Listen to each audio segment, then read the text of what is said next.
మనం తెలంగాణలో ఈ ఫోన్ ట్యాపింగ్ అనే దాని మీద రివర్స్ గేమ్ స్టార్ట్ చేసిందేమో బీఆర్ఎస్ అనిపిస్తోంది. అది రివర్స్ గేమా లేకపోతే సెల్ఫ్ డిఫెన్సా, వస్తున్న దాడుల్ని ఎదుటివాడి మీదకే తిప్పికొట్టాలనే ఒక విఫల యత్నమో తెలియదు. కానీ అప్పటి ఫోన్ ట్యాపింగ్ గురించి మాట్లాడుతూ కేసు అంతా దర్యాప్తు అంతా నడుస్తుంటే కాదు ఇప్పుడే ఫోన్ ట్యాపింగ్ మొదలైంది, ఏకంగా రేవంత్ రెడ్డి రాహుల్ గాంధీ ఫోన్నే ట్యాప్ చేస్తున్నాడు, లేకపోతే రాష్ట్ర వ్యవహారాల ఇన్ఛార్జ్ ఫోన్నే ట్యాప్ చేస్తున్నాడని ఈ రకమైన అటాక్, లాజిక్ లేని అటాక్, ఎవరు నమ్మడానికి నమ్మశక్యం కాని అటాక్ స్టార్ట్ చేసి సెల్ఫ్ గోల్ వేసుకుంటున్నారా, లేకపోతే ఇది ప్రజలు నమ్ముతారని తెలిసి చేస్తున్నారా, నమ్మరని తెలిసి చేస్తున్నారా, ఇటువంటి అంశాలు చాలా ఉన్నాయి. బీఆర్ఎస్లో చేరిన మాజీ ఐపీఎస్ అధికారి ఆర్ఎస్ ప్రవీణ్ కుమార్ చేస్తున్న ఈ దాడి మీద ప్రతి దాడి కాంగ్రెస్ పార్టీ ఎమ్మెల్సీ అద్దంకి దయాకర్ చాలా తీవ్రమైన ఫైర్ అవుతూ చేసిన కామెంట్స్ ఇవాళ కాస్త ఆసక్తికరంగా ఉన్నాయి. ఈ ఫోన్ ట్యాపింగ్ అనేది పెద్ద దుమారమే రేపుతోంది. తెలంగాణలో బీఆర్ఎస్ ప్రభుత్వ హయాంలో ఫోన్ ట్యాపింగ్ జరిగింది అనేది ప్రస్తుత కాంగ్రెస్ పార్టీ ప్రభుత్వం వచ్చిన తర్వాత అది బయటికి రావడం, అది ఎంత సెన్సేషనో అందరికీ తెలిసిందే. దాంట్లో పెద్ద పెద్ద తలకాయలు బయటకు వస్తూ ఉన్నాయి. ఆ స్కామ్ ఫోన్ ట్యాపింగ్ అనేది ఎంత దూరం వెళ్తోంది, ఎంత సెన్సేషన్ అవుతోంది అనేది చూస్తున్నాం మనం. అయితే ఈ పరిస్థితుల్లో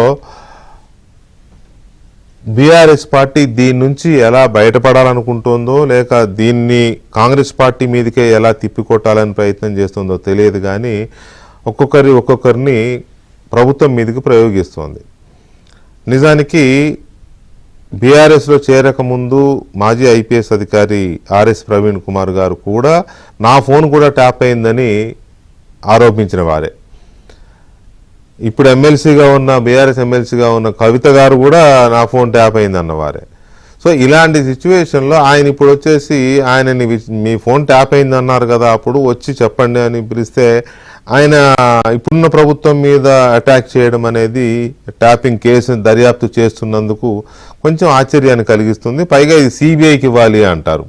తర్వాత ఇప్పుడున్న ప్రభుత్వమే ఫోన్ ట్యాప్ చేస్తుంది, పైగా రేవంత్ రెడ్డి రాహుల్ గాంధీ ఫోన్ ట్యాప్ చేస్తున్నాడు అనేది మరి అది ఏ లాజిక్కో ఏంటో. ఇటువంటి విషయాలు కాంగ్రెస్ పార్టీ కొంచెం సీరియస్గా తీసుకున్నట్టుంది.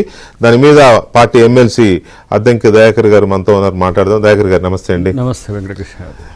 ఇది ఏ రకమైన అటాక్ అనుకోవాలి? ప్రత్యేకించి ఆర్ఎస్ ప్రవీణ్ కుమార్నే ఈ అంశం మీద ప్రభుత్వం మీద ప్రయోగించడం ఎందుకు జరిగింది అనుకోవచ్చు?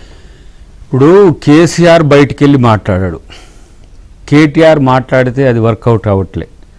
క్రెడిబిలిటీ ఉన్న వాళ్ళు ఎవరన్నా ఉంటే ఒకళ్ళిద్దరు ఉంటే వాళ్ళతో మాట్లాడి పిచ్చి తప్పించుకోవాలని ఒక ప్రయత్నంలో శ్రవణ గారిని కొన్ని రోజులు ప్రయత్నం చేసిండ్రు. తర్వాత ఇది ఫోన్ ట్యాపింగ్, పోలీసు చట్టము ఇవన్నీ ఉంటాయి కాబట్టి తనను వాడుకోవాలనే పదం వాడుకోవడానికి చేస్తున్న ప్రయత్నం. ఎందుకంటే సోదరుడు చాలా గతంలో సామాజిక ఉద్యమాల నుంచి కానీ లేదంటే బీఎస్పీ నేపథ్యం నుంచి కానీ వచ్చినప్పుడు ఒక గౌరవం అందరికీ ఉండే.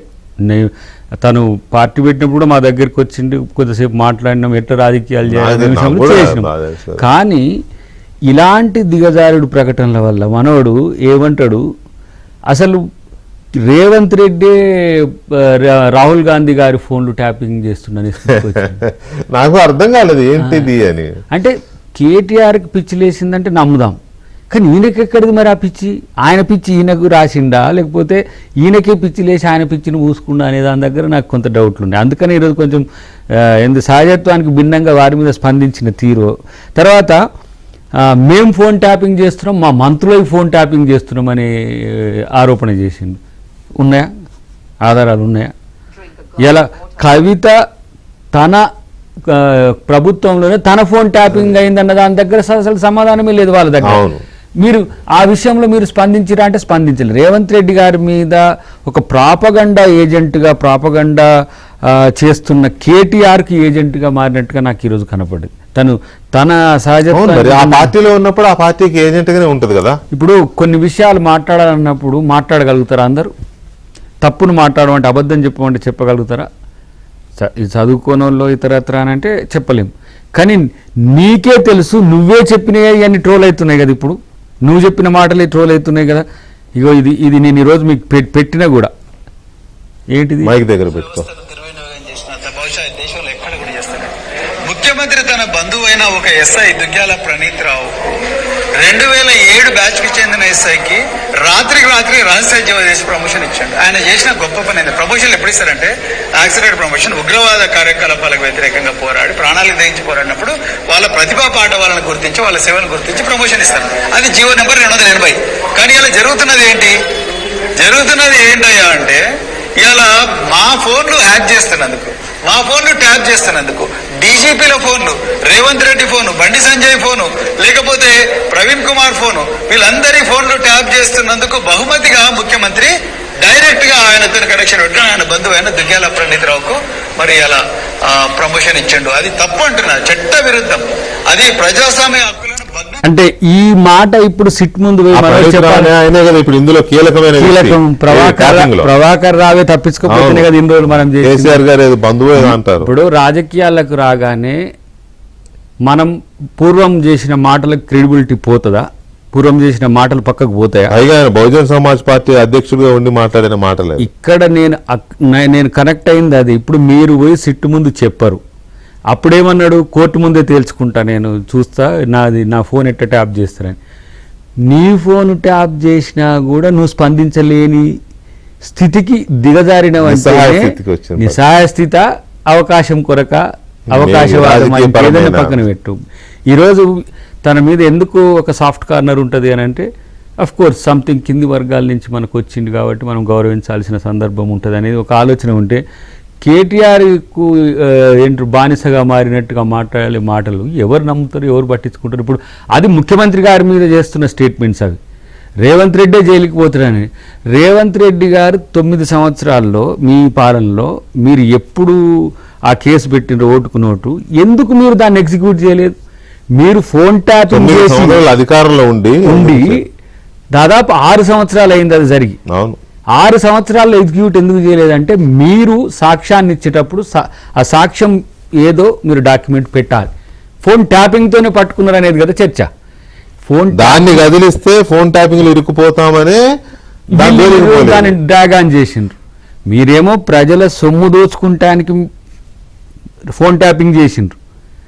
ఆ రోజు మాకున్న పరిస్థితుల్లో ఈ రోజు ఏం చేస్తున్నారో ఓట్ల కొరకు చేసిందే కదా ఆ రోజు చేసింది.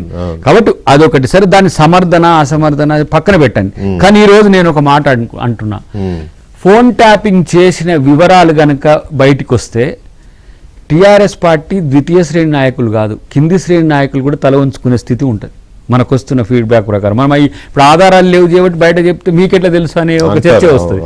కానీ తనకు తెలిసినాక కూడా ఈ తరహా ఏది అధికారిగా పనిచేసినారు ఐపీఎస్ కానీ తెలుసు ఇవన్నీ.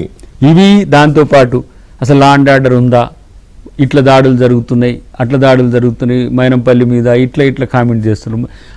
ఆ టర్మ్లో ఎన్ని అకృత్యాలు జరిగినాయి. దిశ సంఘటన జరిగింది ఎప్పుడు, తర్వాత మంతన్లో 2 అడ్వకేట్ దంపతులకు సంబంధించి బాలిక మీద నేరెళ్ల సంఘటన. నేరెళ్ళు అయితే అసలు ఇప్పటికి కూడా కోలుకోలేని స్థితిలో ఉంది. సరే, టిట్ ఫర్ ట్యాట్ కాదు. మీరు మొదట్లో ఇంటర్లో ఒకటి చెప్పిండ్రు, ఫోన్ ట్యాపింగ్ అనగానే వీళ్ళు ఫోన్ ట్యాపింగ్ ఎత్తుతారు, కాళేశ్వరం అనగానే అవినీతి అని ఎత్తుతారు యువతల. మీరు 25% కమిషన్ అనగానే, లేకపోతే ఇంకా మీరు ఈ ఫార్మర్ చేసానగానే మిస్ వరల్డ్లో అవినీతి జరిగింది అంటారు. ఇది ఎవడు నమ్ముతాడు? మిమ్మల్ని ఓడగొట్టి పక్కన పెట్టిందే మీరు చెప్పింది నమ్మక. మళ్ళీ కాళేశ్వరం కూలింది అని అంటే, కాళేశ్వరం కూలింది 2 పిల్లర్లే అంటారు. 2 పిల్లర్లే అయితే మీరెందుకు మూసిండ్రు? ఆ 2 పిల్లర్లు రిపేర్ చేయలేకపోయినరా? మరి వాళ్ళే అధికారంలో ఉన్నారుగా. కాబట్టి ఒక పిల్లర్ ఇదైనా కూడా అది పనిచేయలేదు. అసలు ఎట్లా కూలుతుంది అనే చర్చ. అదంతా వాళ్ళు ఏంటంటే అఫెన్స్ ఈజ్ బెస్ట్ డిఫెన్స్ అనే స్థితికి వచ్చిండ్రు. దాంట్లో ప్రవీణ్ కుమార్ లాంటి ఒక చదువుకున్న మేధావి కూడా ఏ తరహా ట్రాక్లో మీరు పడిపోతుందో తెలుసుకోవాల్సిన అవసరం ఉంది. ఇంకోటి, మన కేటీఆర్ బ్రాండింగ్ కొరకు పర్ యానం 650 crores అట తన బ్రాండింగ్ కొరకు. అట్లాంటి దాంట్లో కొంత మీడియాను, కొంత ఇన్ఫ్లుయెన్సర్స్ను, కొంత యూట్యూబర్స్ను, తర్వాత కొంతమంది ఇట్లాంటి వాళ్ళని కూడా 650 crores బ్రాండింగ్. నెక్స్ట్ కేసీఆర్ తర్వాత లీడర్ ఎవరంటే నేనే అని చెప్పుకోవడానికి ఇప్పుడు వస్తాయి కదా ట్రోల్స్. 650 crores ఎందుకు? కేసీఆర్ తర్వాత ఆయనే కదా. అట్లా కాదు, మొత్తం మీడియాలో హల్చల్ కావాలి కదా. ఎందుకు హల్చల్? ఎందుకు హల్చల్ చేసుకోవాలి? ఒక ప్రాంతీయ పార్టీలో కేసీఆర్ గారి తర్వాత దాంట్లో ఎవరు అడిగినా చెప్తాడు అదే కేసీఆర్ తర్వాత ఎవరో పార్టీలు అంటే ఆయనే. అక్కడ వచ్చిన సమస్య, ఆ. 2వ నెంబర్లను కూల్చిండు కేసీఆర్, 2వ నెంబరే కేసీఆర్ని కూల్చబోతుంది. ఇప్పుడు ఆలయ నరేంద్ర తర్వాత విజయశాంతి వాళ్ళందరూ బయట వాళ్ళు కదా, బయటి వాళ్ళు. ఇప్పుడు ఇంట్లో నెంబర్ 2 కాడనే కదా ఇంత గందరగోళము. ముగ్గురు, ఎవరు ఒకరికి హరీష్ రావు, 2 కవిత, 3 కేటీఆర్ బొమ్మ పెట్టినందుకే కదా వాళ్ళ ఇంటి అలజడి అంతా కూడా. ఇప్పుడు ఈయన వర్గాన్ని సమీకరించుకునే దాంట్లో ఈయన వర్గంలో ఉన్న వాళ్ళు ఇలాంటి తెగబడుతున్న పరిస్థితి. కేటీఆర్ గారి వర్గమా ఇప్పుడు కేటీఆర్ వర్గాన్ని బలపరుచుకోవడానికి కేటీఆర్ చేస్తున్న ప్రయత్నాల్లో భాగంగా ఎలాంటి వాళ్ళని వినియోగిస్తుండో చూడాల్సిన పరిస్థితి ఇప్పుడు వచ్చింది. తన సహజత్వానికి భిన్నంగా స్పందించిన తీరు కావచ్చు, జరుగుతున్న అక్రమాలు ఆ రోజు బీఆర్ఎస్ పార్టీ మీద ఏ విధంగా విమర్శ చేసిండ్రో మీరు చూసిండ్రు. ఇంతెందుకు ఇప్పుడు చాలా సందర్భాల్లో శ్రవణ్ గారు మాట్లాడలేకపోతున్న పరిస్థితి ఎందుకు వచ్చింది ఒకసారి చెప్పండి. ఇప్పుడు ఇరిగేషన్ ఉన్నది, బనకచెర్లే ఉన్నది, గోదావరి ఉన్నది, లేకపోతే కృష్ణా ఉన్నది. మేమే కదా ఆ రోజు పవర్ పాయింట్ ప్రజెంటేషన్ చేసింది. ఉత్తమ్ కుమార్ రెడ్డి గారు మాట్లాడాడు, దామోదర రాయ నరసింహ గారి ఇంట్లో తయారు చేసిందే మేము కదా, తయారు చేసి వీళ్ళని ఓకల్గా పెట్టినాం. ఇప్పుడు వాళ్ళు ఎందుకు మాట్లాడలేకపోతుండ్రు? తను ఎందుకు మాట్లాడడానికి ప్రయత్నం చేస్తుండు? అబద్ధాలను ప్రచారం చేయడానికి కేటీఆర్ ఎంచుకున్న మార్గంలో ప్రవీణ్ కుమార్ ఉండడం ద్వారా వచ్చే సమస్య ఏమవుతుందంటే వాళ్ళు బలపడతారు, వాళ్ళు వాడుకుంటారు, వాళ్ళు బలపడి తర్వాత ఏ విధంగా ఈ వర్గాలను తొక్కేసిండ్రో చరిత్ర చెప్తుంది కదా. వర్గాలను తొక్కేయడం అనేది ఒక పాయింట్, కానీ అదొక దాంతోపాటు ప్రవీణ్ కుమార్ గారి లాంటి వాళ్ళు సరే రాజకీయ పార్టీల్లో నాయకత్వానికి పార్టీలో ఉన్నప్పుడు అనుకూలంగా మాట్లాడాలి, పార్టీని భుజాన్ని వేసుకొని మొయ్యాలి, అది ఓకే. కానీ ఇలాంటి స్టేట్మెంట్ ఇవ్వడం వల్ల ఆయనకున్న ఇంటిగ్రిటీ పోతుంది కదా, అది ఎందుకు ఆయన ఆలోచించట్లేదు? అది కూడా ఆయన అంబేద్కర్ వాది, బుద్ధిస్టు, బాగా చదువుకున్న వ్యక్తి, పోలీస్ అధికారిగా బ్రహ్మాండమైన ట్రాక్ మెయింటైన్ చేసి తర్వాత సోషల్ వెల్ఫేర్ సెక్రటరీగా అద్భుతంగా పేరు తెచ్చుకున్న వ్యక్తి. ఇలా మాట్లాడితే ఇంటిగ్రిటీ గురించి ఆలోచిస్తుండా మనోడు అసలే ఫక్త్ పొలిటికల్ లీడర్ గా మారి కేటీఆర్ కంటే ఎక్కువ కావాలనే ఆలోచన ఉందా? కానీ దీంట్లో వచ్చిన స్టేట్మెంట్లను నేను ఒక్కొక్క వాటిని చూస్తుంటే రాసిచ్చిన స్క్రిప్ట్ను చదివినట్టుగానే కనబడుతుంది నాకు. వాళ్ళు రాసిచ్చిన స్క్రిప్ట్ రాసివాల్సిన అవసరం లేదు, లైన్ చెప్తే చెప్పుకే వెళ్ళిపోగలడు, అంత మేధావే నో డౌట్. కానీ రాసివ్వకపోతే గివి చూడు 100 ఫోన్లు. అది అమెరికా పారిపోయిన ప్రభాకర్ రావు మీద ఎప్పుడైనా మనోని స్టేట్మెంట్ ఉన్నదా? ఎప్పుడైనా లేదు. ఐపీఎస్ఏ మనోడు, ఆయన ఐపీఎస్ఏ, ఆయన మీద ఇంతకుముందు నేను చేసిన కామెంట్. ఉద్యోగంలో ఉన్నప్పుడు ప్రభాకర్ రావు గురించి ఎప్పుడు మనం వినలే, ఈయన మాట్లాడడం. మొన్న మాత్రం అసలు ఎలాంటి అధికారి అలాంటి అధికారి ఆహా ఓహో అని ఆశ్చర్యపోయాను. ఇప్పుడు అంటే అటువైపు ఒకసారి మన గతం ఎప్పుడు కూడా మనల్ని ప్రశ్నిస్తూనే ఉంటుంది, లేదంటే మన గతం ఎప్పుడు కూడా మనకు చరిత్రలాగా చెప్తూనే ఉంటుంది, లేకపోతే సమాజానికి కనబడుతూనే ఉంటుంది. దయాకర్ ఇప్పుడు కాంగ్రెస్ పార్టీలో ఉండి కాంగ్రెస్ పార్టీలో మాట్లాడిన వీడియోస్ అన్ని మీ దగ్గర ఉండి నేను రేపు కాంగ్రెస్ పార్టీని కాదని బయటకు వెళ్ళిన తర్వాత కాంగ్రెస్ పార్టీ మీద విమర్శలు చేసేవి ప్రజలు గమనించరా? ఇలా మీరు ప్రభుత్వంలో ఉన్నప్పుడు టీఆర్ఎస్ మీద బీఆర్ఎస్ మీద అంత పెద్ద ఎత్తున తిరుగుబాటు చేసినట్టుగా నటించుడా, లేకపోతే అదొక పొలిటికల్ డ్రామానేనా అనేది మనం ఆలోచించాల్సిన అవసరం ఉంది. కాబట్టి ఇక్కడ నేను చెప్పొచ్చేది ఏంటంటే, సరే నేను పార్టీలో ఉన్నందుకు నేను డిఫెండ్ చేయాలి. ఇప్పుడు మా రేవంత్ రెడ్డి గారిని నేను డిఫెండ్ చేసుకుంటాను. నేను సహజంగా ఉండేంత వరకే నా పరిధి మేరకే నేను డిఫెండ్ చేసుకోగలుగుతాను. కానీ అంతే కదా, నేను అంటే తప్పులు చేసిన వాటి కూడా భుజాల మీద వేసుకోవాల్సిన అవసరం ఏం రాదు, ఎవరికి రాదు, వారు కూడా చేయమన్నారు. కానీ ఇక్కడ కేటీఆర్ కుటుంబం మొత్తం జైలు పక్షులే కదా. అందరు ఇప్పుడు ఎవరు ఎంక్వైరీ లేరు చెప్పు, ఏదో ఒక కేసు ఏదో ఒకటి ఉన్నది నడుస్తున్నాయి. పోనీ మందకృష్ణ ఏం నేరం చేసిండని జైల్లో పెట్టింది చెప్పు కేసీఆర్? ఆ రోజు స్పందించిరా వీళ్ళు? మందకృష్ణ రిజర్వేషన్ విషయంలో కూడా బాజాప్తా చేయమని చెప్పినాడు అసెంబ్లీలో. విచిత్రం ఏంటంటే ప్రపంచ తెలుగు మహాసభలు జరుగుతుంటే జైల్లో పెడతాం బాజాప్తాను కూడా అన్నాడు. ప్రపంచ తెలుగు మహాసభలు జరుగుతుంటే ట్యాంక్ బండ్ మీద నిరసన పెడితే ప్రపంచ తెలుగు మహాసభ జరిగే తెలుగు యూనివర్సిటీలో, పొట్టి శ్రీరామ్ తెలుగు యూనివర్సిటీలో ఇక్కడి నుంచి పోయి అక్కడ ప్రపంచ తెలుగు మహాసభలు ముట్టడిస్తాడని మందకృష్ణని తీసుకుపోయి దాదాపు 15 రోజులు జైల్లో పెట్టిండు. మందకృష్ణ దాని మీద అసెంబ్లీలో కూడా మాట్లాడాడు ఆయన. ఆ, అవునండి, అంతర్జాతీయ ఫెస్టివల్ జరుగుతున్నప్పుడు బాజాప్తా పెడతాం. మందకృష్ణ మీద చెయ్యడానికి ఎవరైనా డేర్ చేసేదా? ఉమ్మడి ఆంధ్రప్రదేశ్ లో ఎవరు ఎంత వ్యతిరేక, అది రాజశేఖర రెడ్డి గారు కావచ్చు, చంద్రబాబు గారు కావచ్చు, ఇంకా కిరణ్ కుమార్ రెడ్డి గారు కావచ్చు, ఎవరైనా అట్లాంటి ప్రయత్నం చేసిండ్రా? ఎందుకు అని చెప్పి ఏ రోజైనా వీళ్ళు ప్రశ్నించిండ్రా? రెండవది కోదండరామ్ గారిని, కోదండరామ్ గారు ఉద్యమకారుడి, తెలంగాణ జేఏసీ చైర్మనే కదా, ఏ రోజైనా వీళ్ళు మాట్లాడినరా? సరే, ప్రవీణ్ కుమార్ గారు అప్పుడు మాట్లాడి ఉండొచ్చు కోదండరామ్ గారిని ఇప్పుడు ఎట్లయితే చేస్తారని. మమ్మల్ని పరామర్శకు పోతే, మురళీ ముదిరాజ్ చనిపోతే పరామర్శకు పోతే జైల్లో పెట్టారు మమ్మల్ని.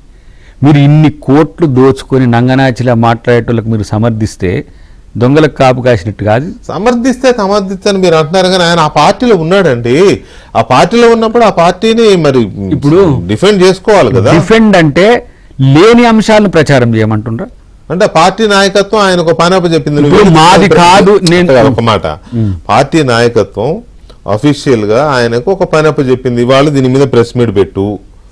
అవును, పెట్టాలి ప్రెస్ మీట్. ఇప్పుడు నేను ప్రెస్ మీట్ పెట్టినా, నేను ఇలా ప్రెస్ మీట్ పెట్టినప్పుడు ప్రవీణ్ కుమార్ గారిని ఏమైనా వ్యక్తిగతంగా కాంగ్రెస్ పార్టీనే ఎవరు మీకు ఎవరు బాధ్యత చెప్పాల్సిన అవసరం లేదు. నీ ఇష్టం పెట్టేసుకుంటే గాంధీ భవన్ నేనేమంటా అలా కాదు, చెప్పిన వాళ్ళకే అవకాశం ఉంటుంది, పెట్టమన్నోళ్ళే పెట్టాలి. ఆత్మగౌరవ పోరాటాల నుంచి వచ్చినప్పుడు ఆత్మగౌరవాన్ని మనం కించపరచుకోవాల్సిన అవసరం లేదు. సూచన కూడా చేసినాను, ఎందుకంటే ఎవరినో రక్షించడానికి. ఇప్పుడు ఒక సందర్భంలో మునుగోడులో జరిగిన సంఘటన అప్పుడు ఎంత విమర్శలు వచ్చినాయి నా మీద.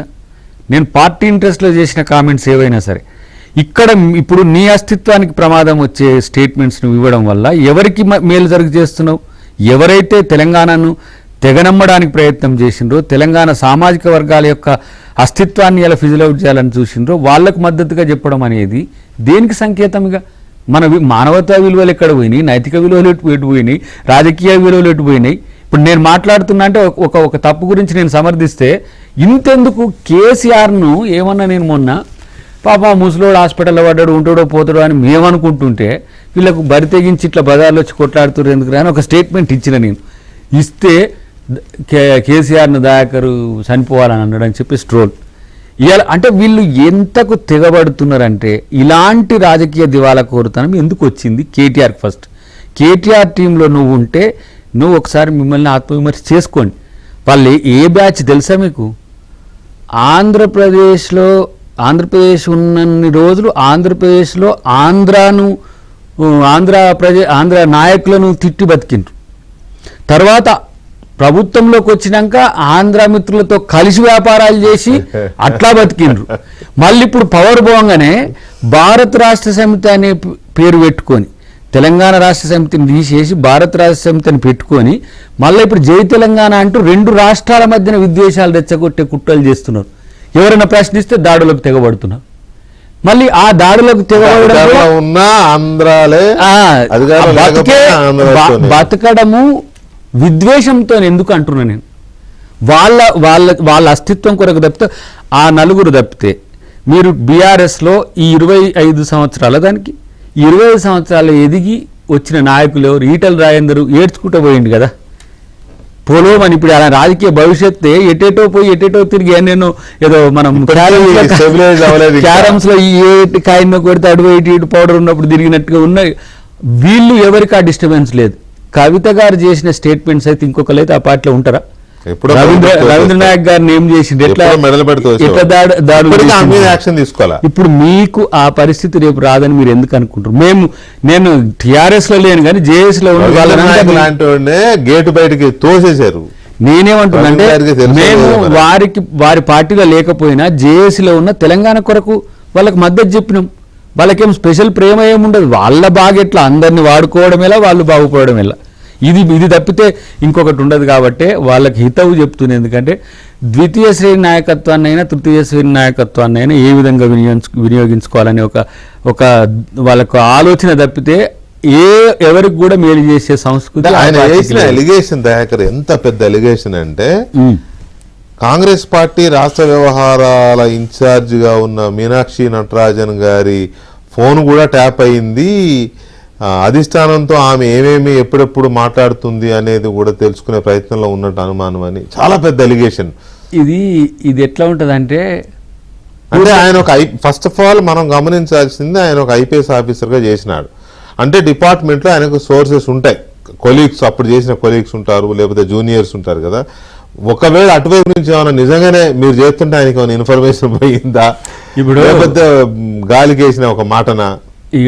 ఇప్పుడు రాహుల్ గాంధీని అనడం ద్వారా రాహుల్ గాంధీకి రేవంత్ రెడ్డి గారికి మధ్యన స్పర్ధలు పెంచడం అనుకోవడం, వీళ్ళు భావించడం. అసలు రాహుల్ గాంధీ అపాయింట్మెంట్ ఇవ్వట్లేదు అంటే ఇప్పుడు రేవంత్ రెడ్డి గారు అక్కడ ప్రజెంటేషన్ ఇస్తున్నాడు.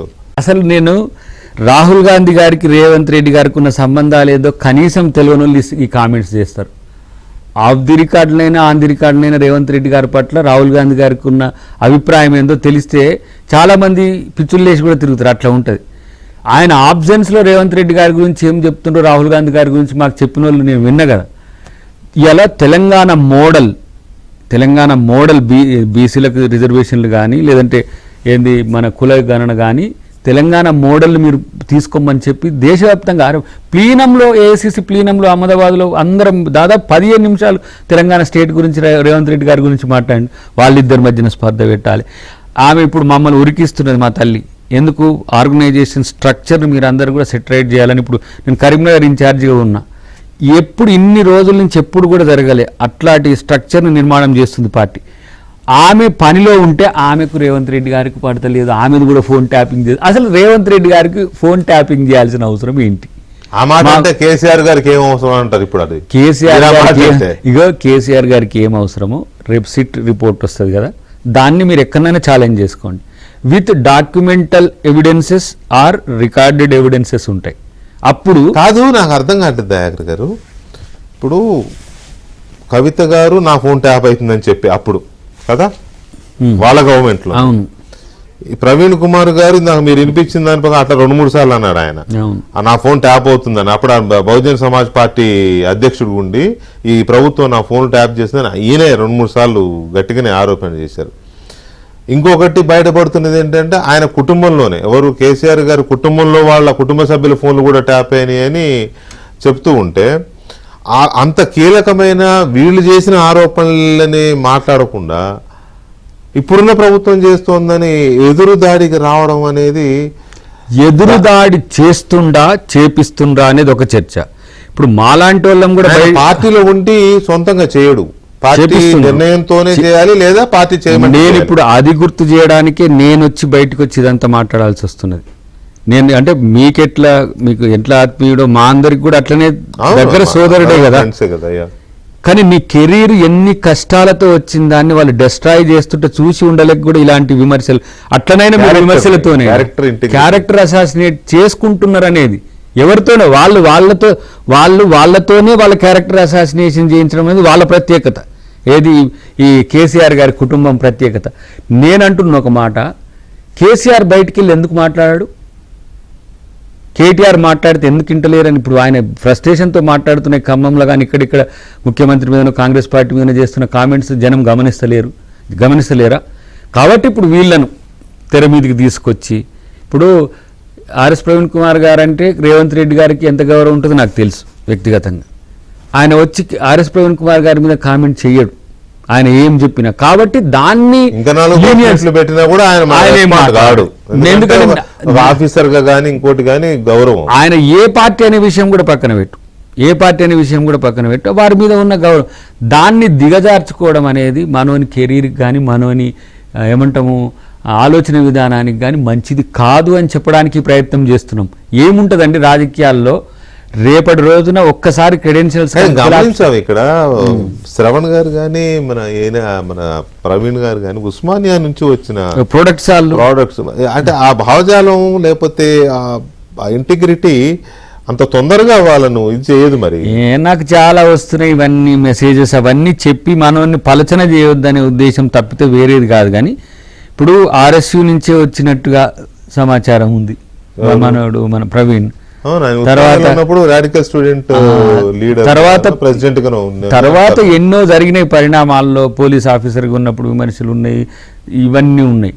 ఇవి దీన్ని దృష్టిలో పెట్టుకొని మనం ఉంటున్న వేదిక ఏంటి, మనం మాట్లాడుతున్న తీరేంటి, మనం మాట్లాడేది ఎవరికి ఉపయోగపడుతుంది అనేది కూడా ఆలోచించాల్సిన అవసరం ఉంది. ఇప్పుడు మేము అంటున్నప్పుడు మమ్మల్ని సమాజంలో బయటికి వెళ్ళినప్పుడు సొసైటీలో ఒక ఎలివేటెడ్ పర్సనాలిటీస్ లేకపోతే పెద్దలు చెప్తుంటారు, మీరు మీ అస్తిత్వాన్ని మీ వ్యక్తిత్వాన్ని హననం చేసుకోకుండా బిహేవ్ చేయండి. రాజకీయాల్లో ఇప్పుడు ఎట్లుంటది సోషల్ మీడియా యుగంలో ఇన్ఫ్లుయెన్సర్లతోని లేకపోతే యూట్యూబర్లతోని ఏ విధంగా ఇప్పుడు ఏంది క్యారెక్టర్ అసాసినేట్ చేస్తుండో చూస్తున్నాం కదా, అది గుర్తుపెట్టుకోవాల్సిన అవసరం ఉందనేది నా యొక్క హితవు. ప్రత్యేకించి రేవంత్ రెడ్డి గారి మీద టార్గెట్ చేసి ఏదో సాధిస్తామని అనుకోవడం అనేది అది కళ. ఎందుకంటే సిట్ దర్యాప్తు మీద మాకు అనుమానం ఉంది, మాకు నమ్మకం లేదు. ఏది టెలిఫోన్ ట్యాపింగ్ మీదనే ఈ ప్రభుత్వం సిట్తో చేపిస్తున్న దర్యాప్తు మీద మాకు నమ్మకం లేదు, సిబిఐకి ఇవ్వండి అని చెప్పి ఆయన ఏ పోలీస్ డిపార్ట్మెంట్ అయితే వెనకేసుకొస్తాడు, ఏపీలో ఎవరైనా ఆఫీసర్ల మీద కేసులు పెడితే వెనకేసుకొస్తాడు ప్రవీణ్ కుమార్, రైట్, పోలీసుల మీద కేసులు పెడతారు అది ఇదని. ఇక్కడ సిట్ అంటే పోలీసులే కదా, సిట్ మీద మాకు అనుమానం ఉంది సిబిఐకి ఇవ్వండి అంటే ఇక్కడ పోలీసులను అనుమానిస్తుంటా, సిబిఐకి ఇవ్వండి అంటే ఏంటి దాని అర్థం? సిబిఐ పోలీసులకు సిట్టును కాదు సిబిఐ కంటే ఏంటంటే కేసీఆర్ని బీజేపీ అయితే మంచిగా కాపాడగలుగుతుందని. ఎందుకంటే పిఎఫ్ స్కామ్ ఉంది ఒకటి, అవును, ఆయన కార్మిక శాఖ మంత్రి ఉన్నప్పుడు ఆ కేసు ఇప్పుడు అబయన్స్ లో ఉందని కొంతమంది అంటారు, స్క్వాష్ అయిందని కొంతమంది అవ్వలేదు.